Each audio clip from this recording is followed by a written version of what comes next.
खून गर्म हमारा भी है, पानी में आग लगाने का काम मत करो, हम बार बार बोल रहे हैं। जूता उन्होंने मारा नहीं है, जूता उन्होंने हाथ में लिया है, लेकिन हम उस जूते को हाथ में लगाने को भी हम अपना अपमान समझ रहे हैं। छोटी छोटी बात पर जो हमारे प्रधानमंत्री आहत हो जाते हैं, ये उनके ऊपर तमाचा है। ये 6/10/2025 नाथूराम गोडसे का दोबारा जन्म हुआ है। ये मनुवादियों के बीच में, मनुवादियों और महर्षि वाल्मीकि के बीच की जो ये विचारधारा है ना, ये उसके खिलाफ है कि ये जूता है। ये इन्होंने ये दर्शाने की कोशिश की है कि बहुजन समाज का व्यक्ति किसी भी स्थान पर चले जाए, चाहे वो चीफ मिनिस्टर बन जाए, चाहे वो सीजीआई देश का बन जाए, इनकी नज़रों में उसकी वैल्यू कुछ नहीं है।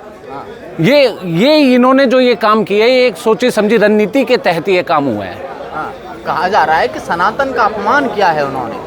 सनातन का अपमान उन्होंने नहीं किया, मानवता का अपमान जो इसमें इन्होंने जो ये जूता फेंक कर इन्होंने किया है, हम इसको इस संज्ञा देकर हम इसका जवाब देना चाहेंगे कि जिस समाज में, जिस धर्म में, जिस सनातन में आपके पास मानवता नहीं है, हम उसको धर्म ही नहीं मानते। अगर आप सनातन की दुहाई देके अगर आप इस कृत्य को आप सही ठहराना चाहते हैं, तो हम उस समाज को ठुकराते हैं, हम उस धर्म को ठुकराते हैं। कहा जा रहा है कि सनातन पर जो भी इस तरह का हमला करेगा, टिप्पणी करेगा, उसके साथ इसी तरीके का। हम बाबा साहब के संविधान से बंधे हुए लोग हैं, हम बाबा साहब को मानने वाले लोग हैं, महर्षि वाल्मीकि जी की कलम को मानने वाले लोग हैं, हम उनकी कलम को तलवार बना देंगे। लेकिन आप हमें इस तरीके की कोई उकसावे का काम हमसे ना करवाइए कि ये सनातन के उसमें उन्होंने काम किया है। खून गर्म हमारा भी है, पानी में आग लगाने का काम मत करो, हम बार बार बोल रहे हैं। तो क्या लग रहा है कि ये जो जूता फेंका है वो पूरी व्यवस्था पर फेंका है, न्यायपालिका पर फेंका है, या सिर्फ एक दलित इंसान पर फेंका है? ये पूरी व्यवस्था पर एक तमाचा है, पूरे दलित समाज पर ये तमाचा है, पूरे हमारे हिंदुस्तान की व्यवस्था पे तमाचा है। जो छोटी छोटी बात पर जो हमारे प्रधानमंत्री आहत हो जाते हैं, ये उनके ऊपर तमाचा है कि अभी तक उन्होंने सुमोटो, इस स्टेट ने सुमोटो नहीं लिया, हमारे किसी जज ने सुमोटो नहीं लिया। क्या ये एक दलित सीजीआई के ऊपर हुआ है इसलिए नहीं लिया गया? हमारा तो सवाल ये है आप लोगों से कि अगर यहीं सीजीआई किसी ब्राह्मण वर्ग का बैठा हुआ होता, तो आज क्या यही रवैया होता? क्या ऐसे ही जूता उनको वापस कर दिया गया होता? उनको जूते का जो जूता उन्होंने मारा नहीं है, जूता उन्होंने हाथ में लिया है, लेकिन हम उस जूते को हाथ में लगाने को भी हम अपना अपमान समझ रहे हैं। उसकी इतनी हैसियत औकात नहीं है उस सनातन धर्म को मानने वाले की कि वो जूता फेंके। जिस इंसान ने, जिस वकील ने ये काम किया है, उसका कहना है कि एक बार जब भगवान ने संदेश दिया तो ये घटना कर दी, अगर दूसरी बार देंगे तो फिर की जाएगी।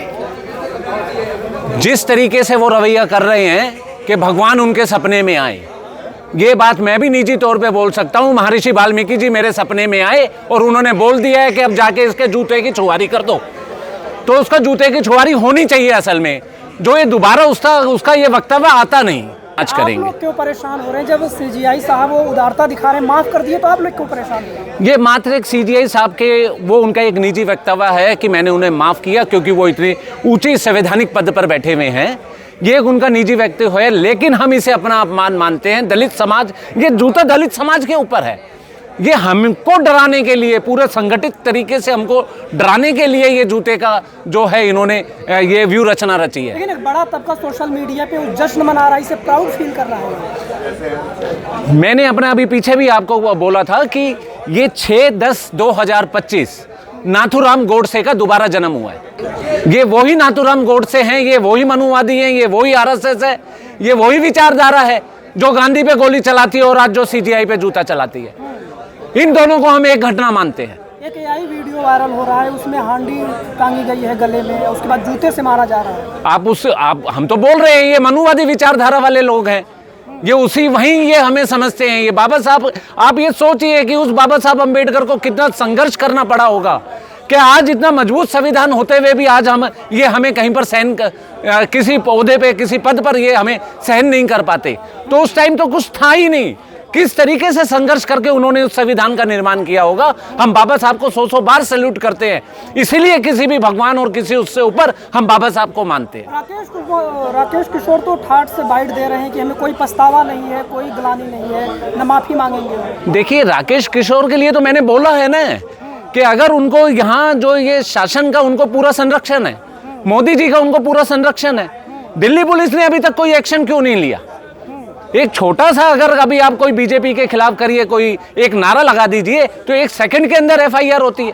बाबा साहब अंबेडकर पे जो इन्होंने 6 बार जो हमारे इन्होंने बोला था अमित शाह जी ने, उसके ऊपर हमने एक प्रदर्शन किया था। कल उसकी मैं डेट भुगतने जा रहा हूँ पटियाला हाउस कोर्ट में, 28 नंबर कोर्ट में, और उसमें सिर्फ हमने एक 24 अकबर रोड से बाहर निकलकर सिर्फ एक नारा लगाया था और उसमें हमें अरेस्ट कर लिया गया था। और ये CGI की कोर्ट में जाके जूता निकालने की कोशिश करते हैं और वो आज आजादी से घूम रहा है। कौन सा आपने उसके ऊपर धारा लगाई है, कौन सी आपने उसके ऊपर कार्रवाई करी है, हम ये पूछना चाहते हैं। बाकी जो दूसरे जज हैं वो क्या कर रहे हैं? सुमोटो की कार्रवाई अभी तक क्यों नहीं हुई? क्या यही अगर कोई ब्राह्मण जज होता तो यही कार्रवाई होती? क्या यह ऐसा ही उनका दिल दुखता जैसे अब दुख रहा है? मगरमच्छ के आंसू बहाने का काम कर रहे हैं प्रधानमंत्री और कुछ नहीं कर रहे हैं।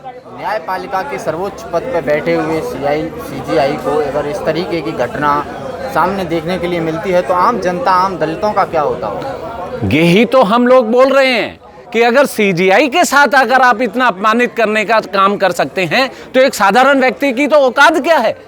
ये बार बार यही जो मनुवादी और RSS है और ये जनसंघ है इनकी, ये बार बार इस तरीके के काम 2014 से और अब तक हो रहे हैं। और इसकी देखिए प्रवृत्ति कितनी तेजी से बढ़ रही है। आप इनकी हिम्मत की दाद दीजिए कि ये हमारे सुप्रीम कोर्ट के अंदर जाके और ये इस तरीके की वारदात को घटना देने की कोशिश करते हैं।